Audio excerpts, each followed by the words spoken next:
What's going on, MSFers? Duelam here, and today we're going to be talking about a dev diary for BATTLEWORLD updates. That's right, BATTLEWORLD 2 is coming super quickly, and I am very excited. They have listened to the community and made some absolutely amazing changes to BATTLEWORLD 2.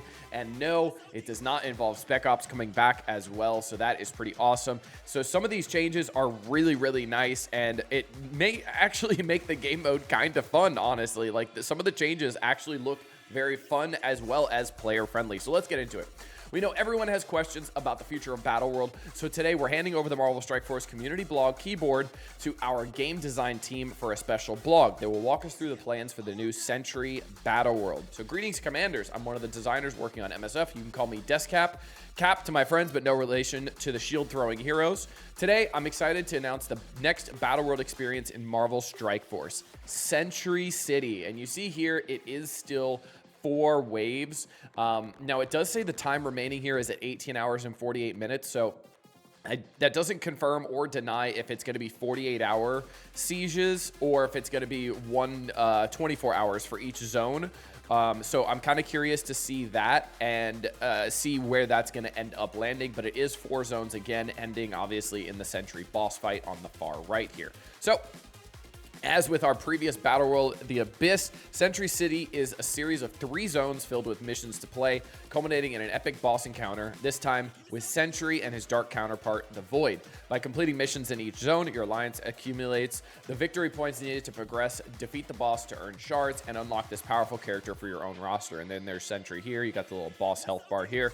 Now, as this is a new BATTLEWORLD continent, which is interesting, they're using the word continent, we want to take a moment to go over some of the important updates we're bringing to BATTLEWORLD this time. And to do that, let's start with a brief overview of what we believe the BATTLEWORLD experience should be, which I think is actually really cool that they're going over the background of what they want the BATTLEWORLD to hit, the thematically, the gameplay, what they want it to be, which is really cool, actually.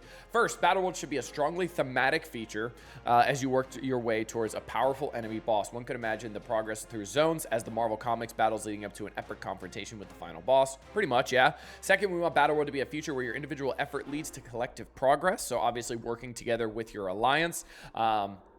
Alliance working together should not let everyone progress on a powerful character unlock. The third, BATTLEWORLD should reward you for building a roster by using all the recently released teams. We also believe that there should be a strong 1-to-1 correlation between having the BATTLEWORLD team and for that BATTLEWORLD and making impactful progress. This is why each zone has an elite mission where you use the latest BATTLEWORLD team for progress, and we do talk about the latest BATTLEWORLD team in this blog as well. Finally, we intend that BATTLEWORLD will be a feature where alliances focus only on earning boss shards, aren't penalized by missing out on progress, and at the same time, alliances that want to push further can do so through end of siege rewards. To that end, let's go over some major updates you'll see with Century City. One of the biggest problems with BATTLEWORLD until now has been what we initially called the attempts system during development. In short, you can only attempt a mission a set number of times before you can try any more that day. We would also lock out characters used regardless of success or failure. So in practice, what that means is that we've made many missions and made them a true challenge. Or tried anything out of the ordinary with those missions. Players will be actively disincentivized. I think that's supposed to be de-incentivized from trying the content, knowing most of their characters would be locked out. So in Century City, and they highlighted this, not me, all combat missions will have a very important change. Success or failure in a combat mission will not lock out that character from being used in other missions. That's right. So even if you fail a mission with them, you will still be able to use them in other missions, which is absolutely amazing. Now, this is very specific wording. I'm curious if like you fail on a mission or you don't quit out in time, if you're still able to use them on that same mission or not, or if this is just like mission specific. So I am curious to see about that. We're also increasing the attempts across the board, though the exact number is being finalized. We'll likely land somewhere between 10 and 20, which is pretty awesome, giving you plenty of attempts to complete a mission without letting you do so indefinitely. I think this is great instead of just 3 attempts and then that's it. I think having the option of being able to do more attempts for people that really need to min-max it and figure out what is the best strategy for it is pretty awesome. I like that. Let's look at the new Zone 1 for Century City. So we have Fantastic Four, MCU, or Brimstone. We have Mystic and Non-Mythic. We have Mutant and Non-Mythic. We have Villain and Non-Mythic, Quasar or Blastar. And this is going to be a timed mission as well. So this timed mission is going to be something we talk about as well. And then there's a Chaos mission as well, which we're going to go into detail on that as well. So 6 missions per zone. I think that's great as well. Lowering the amount of zones, but then upping the amount of missions in the zone. I think that is also very cool. I hope that this is going to be a 48-hour for each zone since there's 6 missions now. Give us a little bit more time to figure out what's going on and everything like that. Now, as you can see, there are now 6 missions up from 3 in the Abyss. There's a new timed mission node, which tasks you with using Quasar, Blastar, or both to complete a series of waves in under 90 seconds, which is awesome. I think that's so cool. This is only possible because neither character is locked out if you fail. If you win, the mission will close itself as normal because you have successfully defeated it for this Battle World run. Very, very cool. And I think this kind of answers my question from before, that neither character is locked out if you fail. So even if you fail, you're able to run back in them with the same team and try it again, which is really, really cool. All missions award the same VP, 1,000 points, and the total required to advance zones is 5,000 victory points, allowing smaller alliances to make some progress in Century each week. Elite missions in Century City require Brimstone. That's right, Brimstone is the next Battle World team. Now, what's really cool is they do not contain any Battle World callouts in their kits to reduce the complexity of a kit, which I think is an amazing change. I hate that Astral has war callouts, then Battle World callouts, then just regular kit callouts. I think this is a great change, which is absolutely amazing. So they're trying a new method to help keep the Brimstone kits less complicated by offloading that extra power to the missions in the form of combat mods. That is absolutely great. This also has an interesting side effect of letting us try some really bananas things that aren't, strictly speaking, quote unquote, balanced, which is good. PvE modes should be unbalanced in the player's favor for fun, because that's what creates fun. It's not PvP. You're not playing against somebody else. If it's PvE, have some fun with it. Really try some crazy stuff. And from the couple mods that I can see here, they're trying some really crazy stuff, which I think is absolutely awesome, but are contained enough to throw in for fun without breaking everything else in the team can do in a mode. I think is awesome. So you can see some of the mods here. We have Zoomies. On spawn, Hellcat gains 100% speed and will act first, which is really cool. We've never seen the act first in a player kit before, or like anything that the player can use. We've only seen that in raids right now, where we had the elite raids, where they that elite raids from the raid previous, where they had the boss would always go first, like the Shadow King would always go first and that kind of stuff. Living bandages. If Living Mummy is an ally, all allies are immune to bleed. Brimstone allies gain immunity for 1 turn when attacked. Very good. Demonic assistance. On assist, Damon Hellstrom has his damage increased by 250%.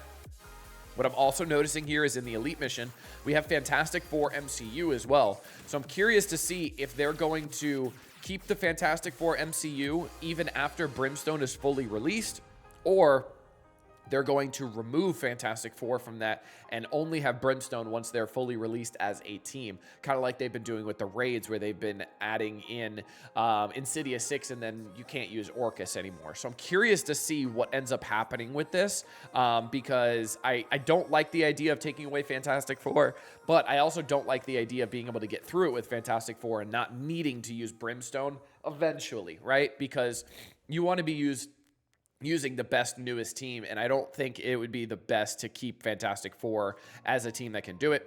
Finally, another new mission type is called the Chaos Mission. In Chaos Missions, the characters you can use will change periodically, but the mission itself will not. So the team composition you can use will change. The actual enemies you're fighting will not change. Asking you to solve a challenging mission with a new set of characters, which is very, very cool. So you can see here, here's an example of a Chaos team. So we have Quasar, we have Sinister 6, right? So we've got the Vulture Shocker rework, and then we've got Superior 6 here, and then we've got Electro and Swarm here as well. Swarm did get a rework recently as well, just a stat bump. So very interesting to see this as a potential, a potential chaos team, right? A potential choice, and that's going to be this is going to be the Insidious 6 characters for this one. So the chaos team missions are optional. We'll rotate the characters semi-regularly and will generally include the current ages released legendary characters at launch. That means Quasar and Blastar. 5 characters from the most recently released team, giving you extra value for building new teams besides their main role in War, Cosmic Crucible, or Raids, which I think is a great idea. When Century City launches, these will be the Insidious 6 characters, so we've obviously got the new Insidious 6 team, so that we'll be able to use them there, which is absolutely awesome.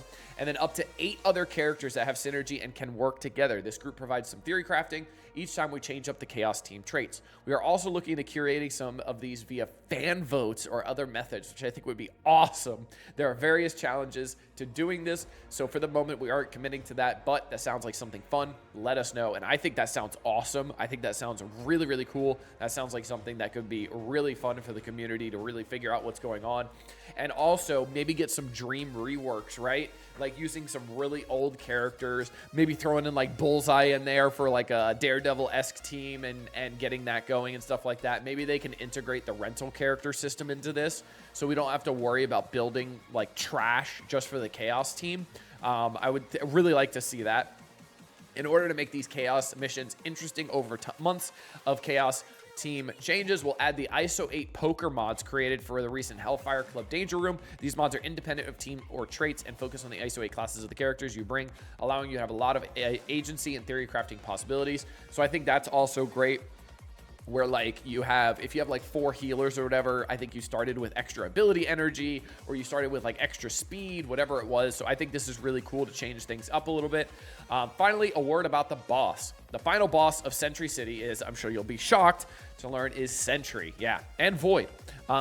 We don't want to spoil the fight by unveiling anything early, but we wanted to pass along some details to help players prepare for this encounter.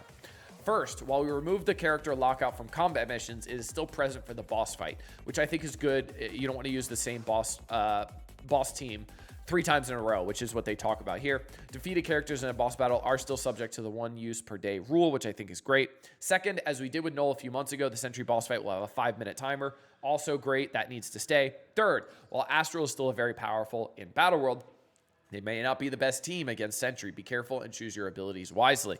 So they're pretty much telling you Astral's not going to do great against the new boss, right? Finally, Brimstone as the new team for Century City will be powerful against the boss, just as it is with the rest of Century City. So they're pretty much saying Brimstone is going to be the new best team for the Sentry boss, right? Very, very awesome. Too long, didn't read. If you want to do that, don't panic. Character lockout is gone from Zone, still there for the boss. Brimstone is the star team for Century City and worth building up. Chaos missions are meant to be mostly theory crafting, so don't worry if you can't or don't want to do them, which is great. Just extra fun for people who have extra time and want to do it. So I do have a couple questions left over from this. We don't have any sort of leaderboard system, it seems, which is really unfortunate. I think there's no incentive to push the Century boss fight once you're done with it and you beat it once. So I really hope they add or integrate in a boss fight when it comes to, or integrate leaderboards into Battleworld so that we actually have incentive to beat the boss as many times as possible to get the most rewards from a leaderboard, because we're getting more and more victory points, right? I also really, really hope for the Chaos team, I hope they don't end up bringing in other characters that we just don't have built and we don't have the synergy, and then we have no way of like renting characters. I think this is a perfect way to use rental characters to be able to have fun in the Chaos missions and really theory craft and have a good time with this. Granted, they did say that they're completely optional, so if you can't beat them, don't worry. So maybe that is their intent, but I would like to see some sort of rental character system with this so we're not completely locked out, because I don't have Swarm very big. I don't have Electro very big, things like that. But if the roster is obviously the choices are wide enough, because it did say the newest team plus up to 8 other characters that have synergy. That's going to be, 13 characters. So I'm hoping I'd be able to find a team of 5 out of 13 characters, right? but still, I hope that doesn't get locked out by not being able to have that built. I really do like the extra combat mods that they're bringing to the elite missions here as well to Brimstone. I hope they continue adding on to this, especially with the elite missions. I think this makes the game way more fun and makes Battleworld much better.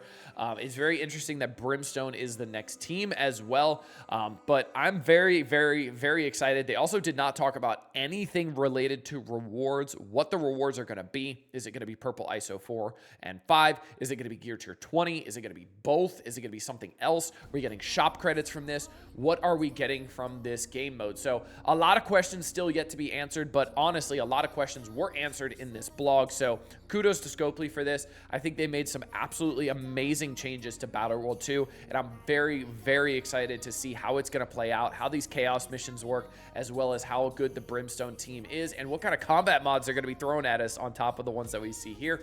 So I hope you guys enjoyed this one. Make sure you leave a comment down below what you guys think about Battleworld 2, what questions you might have that were not answered here that I did not think about. Until next time, this has been Duel 'em. Later, MSFers.